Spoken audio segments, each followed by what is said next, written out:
Imagine Pablo. Imagine. Un podcast du Musée national Picasso Paris. L'enfance de l'art. L'enfance de l'art. L'enfant à la sucette sous une chaise. Question. Quel est le meilleur endroit pour déguster une sucette saveur framboise? Je sais pas moi, sur une balançoire, sur un cheval à bascule, dans un pré fleuri. Mais pourtant, ce n'est pas du tout où se trouve cet enfant face à nous. C'est l'enfant aux cheveux bouclés et à la sucette qu'a peint Pablo Picasso. Il est dans un intérieur, En noir et blanc, entre quatre murs, coincé, presque enfermé. sous une chaise. Avec qui joues-tu à cache-cache, petit gourmand? Avec l'avenir.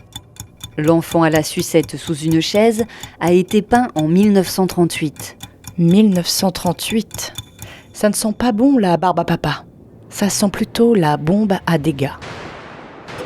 À cette époque, l'Europe s'apprête à vivre une des périodes les plus sombres de son histoire. La guerre civile a éclaté dans l'Espagne natale du peintre. Et la Seconde Guerre mondiale débutera un an plus tard.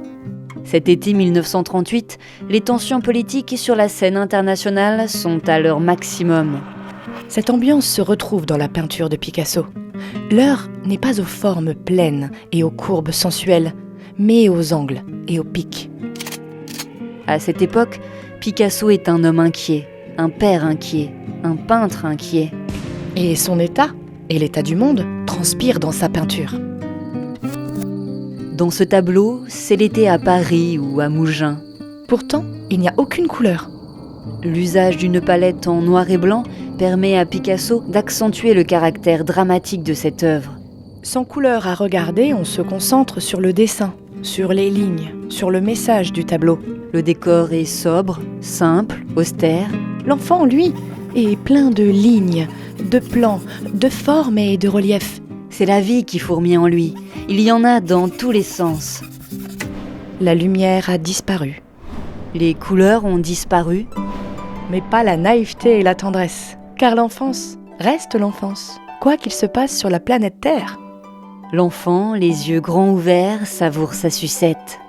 Mais à y regarder de plus près, sa sucette est pointue, acérée comme une lame. D'ailleurs, beaucoup de détails du tableau sont pointus, anguleux, prêts à en découdre. Les doigts, le visage, les sourcils, la marinière, Mais Picasso a arrondi quelques angles. les boucles des cheveux, les pupilles dans les yeux, Un mélange de rondeur et de pique, de douceur et de douleur. comme l'image d'un enfant qui entend la guerre approcher. Aïe. Aïe, aïe. Mais pourquoi joues-tu sous une chaise? Même si tu es petit, tu y es à l'étroit. Oui, mais ici, je peux grandir tranquille, à l'abri du monde. La chaise fait une cabane, un monde dans un monde, un rempart de protection entre la réalité et l'imaginaire de l'enfant. Le tableau est sombre, et pourtant en son cœur, nous pouvons goûter à la saveur même de l'existence.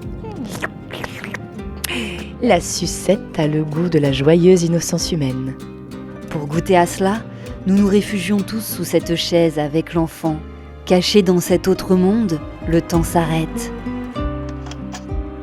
Ce cœur qui haïssait la guerre, voilà qu'il bat pour le combat et la bataille. Voilà qu'il se gonfle et qu'il envoie dans les veines un sang brûlant de salpêtre et de haine, et qu'il mène un tel bruit dans la cervelle que les oreilles en sifflent. Ce cœur qui haïssait la guerre, de Robert Desnos. Nous pouvons savourer tranquillement une sucette aux saveurs de la paix. Écoutez, je l'entends qui me revient renvoyé par les échos. Mais non, c'est le bruit d'autres cœurs, de millions d'autres cœurs battant comme le mien à travers la France. Ils battent au même rythme, pour la même besogne tous ces cœurs. Leur bruit est celui de la mer à l'assaut des falaises. Une sucette au parfum d'utopie. Mais un seul mot, liberté, a suffi à réveiller les vieilles colères, et des millions de Français se préparent dans l'ombre à la besogne que l'aube proche leur imposera. Car ces cœurs, qui haïssaient la guerre, battaient pour la liberté au rythme même des saisons et des marées, du jour et de la nuit. Mince, la sucette est déjà finie.